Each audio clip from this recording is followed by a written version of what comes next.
کارتان باز به این کهنه مثل میافتد، گذر پوست به دباغ محل میافتد. این چرخه تکراری تو زندگی کوین دی بروینه بود. اونو ترک می‌کردن و پشیمون می‌شدن. اما زمانی که خیلی دیر شده بود، والدین خونده‌اش پیش دی بروینه اومدن و گفتن که اون اتفاقی سوء تفاهم بود. کوین هم تو جواب گفت بعد 6 سال درای دلت باز شدم، واسه خودم اومدی یا چون کیاس شدم؟ بعد تموم شدن قرارداد قرضی، کوین به چلسی برگشت. مورینیو بهش گفت که می‌خوام تو تیم بمونی یا عضوی از این تیم باشی. همزمان کارولین، دوست دختر سابق کوین دی بروینه، یه مصاحبه کرد و گفت تیبو کورتوا تو یه شب چیزی به من داد که من از رابطه 3 ساله با کوین دی بروینه دریافت نکردم. یه روز صبح مورینیو کوین دی بروینه رو به دفترش خوند و بهش گفت 0 گل، 1 پاس گل، 10 بار ریکاوری و سپس شروع کرد به خوندن آمار هافبک‌های دیگه چلسی.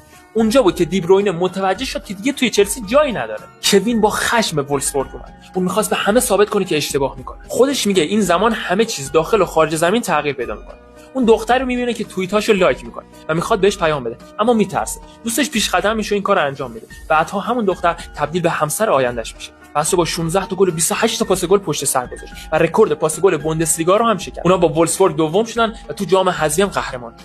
کوین دی بروینه شد بهترین بازیکن فصل آلمان. تو 24 سالگی شانس خودش رو مجددا برای بازی تو لیگ برتر امتحان کرد. فصل پرقدرت شروع کرد. عملکرد خوبی تو بازی بزرگ داشت، اما اواسط فصل تو بازی مقابل اورتون مصونیت شدید زانو سراغش اومد. پپ گواردیولا اومد و سلسله جدیدی از تسلط سیتی بر لیگ برتر در شرف آغاز.